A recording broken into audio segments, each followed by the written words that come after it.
Yo, peace was good. Welcome to another hip hop album review. This is part 86. The album that we'll be reviewing today is Common's debut album, Can I Borrow a Dollar, released in 1992. For those who don't know who Common is, you guys should know who he is, but some people don't know. For those who don't know who he is, he's an MC from Chicago, Illinois. He got his start back in the early 90s, 91 to be exact. In 91, he was actually on the Source Magazine's Unsigned Hype section. The Unsigned Hype section is pretty much is a column. It's like a section of the magazine where like an unknown artist that nobody knows about.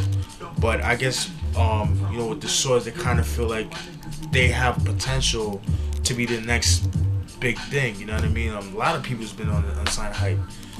Some of your favorite artists have been on the Unsigned Hype, like Mobb Deep, cats like Organized Confusion, to name a few. But anyways, it's pretty much bigging them up, like saying like, check this guy out. What do you guys think of him and stuff like that? And then they'll post like little quotables from like one of the songs that they made, and he was on the Unsigned Hype. But at the same time, he was actually going to school at FAMU or Florida A&M. For those that don't know, outside of Florida doesn't know, FAMU was just in Tallahassee. He went to school for like business, I believe, if I'm not mistaken. He did like a 2-year program. Then he went back to Chicago, and the rest is history. So he comes out with this song right here, Can I Borrow a Dollar? All right, Common's what he looks like. You see him and his whole crew. You know what I'm saying? Kind of just giving you a glimpse of Chicago. How Chicago gets down. All right. See Common here chilling. Chilling. You know what I'm saying? With his boys right there. His boys like by the barrel. Fire in a cold ass winter. I know how that shit is, man. It kind of bring back memories. You know what I mean? Pretty dope. All right. Producers on the album, there's only 2 producers. The producers are Emmett Slope, aka No ID. Everybody should know who No ID is. No ID's done a lot of work. He's done a lot of work for like Jay-Z, Common himself, obviously, Kanye West, to name a few. Just mad heads, he's worked for. You know what I mean? I'm glad he's finally getting the recognition he deserves, because he, to me, was a very underrated producer that never really got his shine back in the day. But I'm glad he's getting his finally getting his shine that he deserves. All right. Producers on the album, like I said, is only 2 producers. Emmett Slope and Twilight Tone, who's No ID's partner in crime. He's also a producer too. Them together, they call themselves 2 Piece Dark, and where they got their name from, 2 Piece Dark, is because there's like a chicken spot called Harold's Chicken. Harold's Chicken is kind of like a KFC for the hood, like at that particular part of Chicago, Harold's Chicken, where Common's from Stony Island in Chicago. Harold's Chicken is kind of like a Kennedy's Fried Chicken or Crown Fried Chicken for all my people in the tri-state area. You guys know what I'm talking about. That's their version of Crown Fried Harold's Chicken. So and they used to always chill their life right in front of it, and that's where they got their name from. There's an video interview that Common did back in like 92. He talks about that and stuff like that. I'll post it on the description box. He does a little dope performance, so I just thought I'd just throw that in there. All right. It's 13 tracks. Like I said, producers done by No ID or Emmett Slope, aka No ID, and Twilight Tone. And and Beatnuts does a beat too. Shout out to the Beatnuts. 13 tracks. Singles off the album are Take It Easy, which is the first single.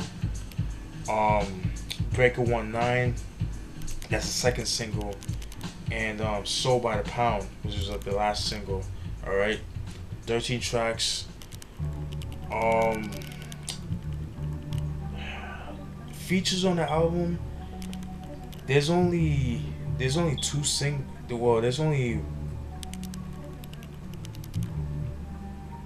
there's only like four there's only four features, which is what I like. You know, because when you have too many features, it kind of like shows that you can't really carry out with your own. You know, which is unfortunate today, because that's what a lot of MCs suffer today. Because the fucking gusto of features that these dudes have, and then it's like, it feels like more like a compilation album. It's like, what the fuck. So, but anyways, the features on the album was Image Slope himself, Rachel, who I believe was Common's girlfriend at the time, Tasha Jones, and Twilight Tone. All right. You know how I get down.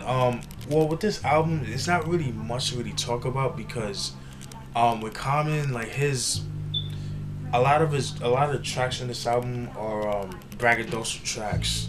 You know, just saying like, oh, I'm the best MC and stuff, like you can't fuck with me type of stuff. Um, like track 4, Heidi Ho, produced by Beatnuts, very very dope track. And it's funny too, cause Common at the time was under Relativity Records, so around that time Relativity Records housed MCs like, you know, Common himself, Fat Joe. But Fat Joe a year later came out with Represent, which I need to do a review on. I have it in my collection. Beatnuts as well. You know, shit like that. Heidi Ho, pretty much, you know, he's talking about pretty much like, you know, pretty much dissing chicks, man, dissing hoes, pretty much like chicks that have no respect for their bodies, just want to fuck around, suck each nigga up, and fuck anything that moves. He just pretty much downgrades him, like, alright, you gonna act like a hoe, I'm gonna treat you like a hoe, pretty much. And that's what I got out from that track, Heidi Ho. But the way he does it is like kind of like in a fairy tale type of way, which is pretty dope. Like he's what was his name on the track? I think it was called PD Haystack or some shit like that. I forgot. It's been a while since I heard the album. But yeah, he does his thing. That's a song I wouldn't recommend you playing around your girl, because she probably won't give you nothing after if you hear that. Which I can see why, rightfully so, because it's very misogynistic. You know what I mean? Track 5, Breaker 19, which was like the second single. Take It Easy, like I said, that's the first single of the album. Take It Easy is pretty much you know, it's just like a braggadocious track. Like I said, a lot of these songs are very braggadocious. There's not really a lot to talk about. Track 5, Breaker 19, which is there's a video for that, as well as Take It Easy. Breaker 19 is pretty much kind of like a continuation of Heidi Ho, except that, you know, he's just saying like, oh, like, you know, I'll fuck so many bitches, that type of thing. That's what I got from that. So nothing to it. Track 6, two scoops of raisins. That's a pretty dope track. That song right there, he it's kind of like a back and forth between him and I No ID. Like No ID actually raps in this too. A lot of people don't know that. Unless like a real hip hop head. No ID used to rap back in the day. You know what I mean? I need to get his Accept Yourself, Be Yourself out, Be On Your Own. The Black album that came out back in '97, I think it was called Accept, Be Yourself, or Be Your Own Man, some shit like. You guys know what I'm trying to say. You know which album I'm talking about. The one with he came with that song State to State, which very dope track. I need to get my hands on that shit, but it's very hard to come by. But it's not too expensive. Like we see it online, it shouldn't be too expensive, but it is out of print and it's long and it's hard to come by. But anyway, Two Scoops of Raisin, like I said, just, you know, him and No ID and Common going back and forth. It's kind of like a tag along type of stuff. You know what I mean? It's pretty dope. I like that. No Defense, that's just like a skit. Blows to the Temple is kind of like a braggadocious track. What's another song? Puppy Chow. That's another song, like, you know, kind of like a for the chicks and stuff like that. Like, yo, I'm trying to get with these two girls and stuff like that. You know, just portray himself as a dog, pretty much. You know what I mean? Because you know how they say dogs, they fuck anything that walks. So he's just portraying himself as a dog. You know what I mean? Like the women, they're the dog food, pretty much. You know what I'm saying? It's just like, I thought that was pretty cool. Like I said, it's a little misogynistic, but you know, um don't take it too seriously. You know what I mean? Like I've like, and I don't want you guys to think like, oh, I hate women. I don't. You know, it's just I have I have all respect for all women. You know what I mean? But I just think like people take shit too a little bit too seriously, in my opinion. Just I don't know. Just like life is too short, man. Just have fun. You know, that's what I take out of certain things. You know, tricks up my sleeve. That was pretty much, you know, like a back and forth song with him and his girl Rachel. She does a thing on that track. It's funny because like the thing with this album, well, she does a thing on that album. She was okay. The thing with this album, you know, a lot of people might be kind of weirded out is that Common's delivery is a lot different. His delivery is very animated.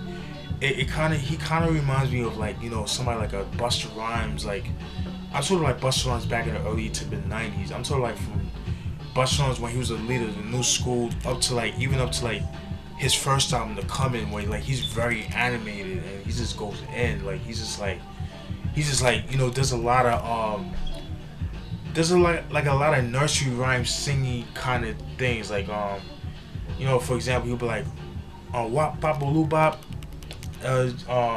Spit to my loo, skit to my loo, da da da da da, like very cartoonish type of thing, and you know a lot of people might be kind of turned off about that. You know, like you know, like I see he's very wild. You know, he's very childish. You know, just acting like what a 20-year-old acts like, and you know, just trying, you know, just drinking brew, drinking 40s. You know, just staying out of trouble, but at the same time, just trying to, you know, try to fuck any chick that's out there and stuff like that. You know, just being young, and that's what I got out from this whole album. And yeah, that's pretty much it, man. That's the thing. Some people won't be turned off by that, like his delivery. Like he's very animated, and like one thing I noticed with him too, like when he says certain words, he has like a real high pitch. He has like a real high pitched voice. Like for example, he's like, "I'm the best," and you know, and he does that a lot on this album. And Tricks in My Sleeve, yeah, Tricks in My Sleeve, Rachel, she actually does the same thing on that song too. If you listen to that track, she actually does the same thing. She actually copied and comment, you know what I mean? And I think that turned a lot of people off. You know, it's like I read reviews, like it was kind of fucked up, but funny in a way where like it said like where like comments sound like he still didn't go through puberty, and I thought that was funny as fuck, yo. You know what I mean? But you know, he was young. He was 20, 21 years old when he made this album, so you can't really fault him. So to really compare Common at that time, if you guys like Beat Nuts mixed in with Dress from Black Sheep with a little bit of Tribe Called Quest, not conscious wise, but well, let me not say Tribe Called Quest. Busta Rhymes from the Leader of the New School days up to like the Coming album. Redman, a little bit of Redman, a little bit. He kind of remind me of, but early like what the album Redman, not or even up to like There's a Dark Side, but not as dark, just like a little crazy. You know what I mean? That's what I got. That's why I get out of Common from this album. The production, they all do their thing. No ID and Twilight Zone, and Beat Nuts as well. They did their thing on the beats. I mean, the beats were fucking sick, man. They fit Common like a glove, and went like a glove. You know what I mean? It's just they're very, very dope. The samples, some of the samples you probably already know, but they just were done so well. You know what I mean? Yeah, they were just done so well, and yeah, man, very funky, very jazzy. So so for fans that that's familiar with like Common, like the conscious Black awareness Common, you're not gonna get this with this album. Is what I'm trying to say. So if you guys like albums like Constipated Monkey with Curious George, or like Beatnut's first 2 albums, like Intoxicated Demons, you know, the Street Level album, you know, Redman's What the Album, Black Sheep's A Wolf in Sheep's Clothing, you know, shit like that, then you'll definitely enjoy this album, you know what I mean? And dope beats too. And this album, to me, in my opinion, is very underrated. You know, it didn't do very well. You know, I think it's because of his delivery and just how he just his delivery on the album, on the songs, and I think that kind of turned people off. And you know, people don't really feel. I mean, people liked Common, but I guess like the masses like didn't really fuck with it. And then you know, at the time, you know, because you gotta remember this is 1992, so you know, people was all about, you know, it was either about New York or LA, you know, because West Coast, like, G-Funk was popping at the time, you know what I mean? It was the shit back in the day. Yeah, man. Oh, and one thing that pissed me off about this album is the Soul by the Pound. The album version sucks. I didn't like the album version. I wanted the video version on this album. The one with the drums, with the what are those drums? The stair chip, the Don't Change My Love drums, like by 5 Stair Chop, the 5 Stair Steps. Yeah, like those drums, like he fucking kills that shit. But he didn't use that. He uses like some like real mellow drums, and to me, it didn't really fit the vibe of the song. Like I wanted like the video version, which is called the thump mix, which would have been a lot better on this album. I think that was a little gripe that I had with this album. But yeah, man, like I said, overall, definitely pick this album up. Definitely give it a chance. This album, I don't think it's out of print, but it's hard to find. So you might have a little hard time finding it, but if you do find it, definitely pick it up. Don't be hesitant to pick it up. So, or you know what I mean, like if you guys are not familiar with Common, definitely pick this album up and work your way up. Or if you really want to get to know Common, I would say start with his Resurrection album, then work your way up. Or if you're, like I said, if you're curious, definitely check his first album out. And I feel like a lot of people don't really know about this album because people always think that Resurrection is his first album. It's not. I thought so too until I looked it up and I found this shit. And I had it for like a decade. So as you can see, like the crack, but fuck it, whatever. Yeah, man, love this album, very dope. And that's it, people. Hope you guys enjoyed the review. Stay tuned for more reviews, more beat videos. Oh, and by the way, I have a job interview tomorrow, so wish me luck. Hopefully I get the job, so I'm looking forward to that. So you know how I get down. You know, stay tuned. Post your comments down in the description, in the comment box. Tell me what you thought about this album. If you liked it, if you didn't like it. It's okay to disagree with me. I'm all for like, you know, disagreements. Like if you don't agree with my views, that's cool too. Post it down. I'm all for that. You know what I mean? It's cool to have everybody like what I like, but I'm all for people saying like, yo, I don't like this album because such and such and such. I've been getting that a little bit more. Keep it up because I like to have like a balanced, you know, a balanced opinion on people. A balance of other people's opinions and whether you like it or not, you know what I mean? So I'm all for that. And that's it, man. Hope you guys enjoyed that review. Peace.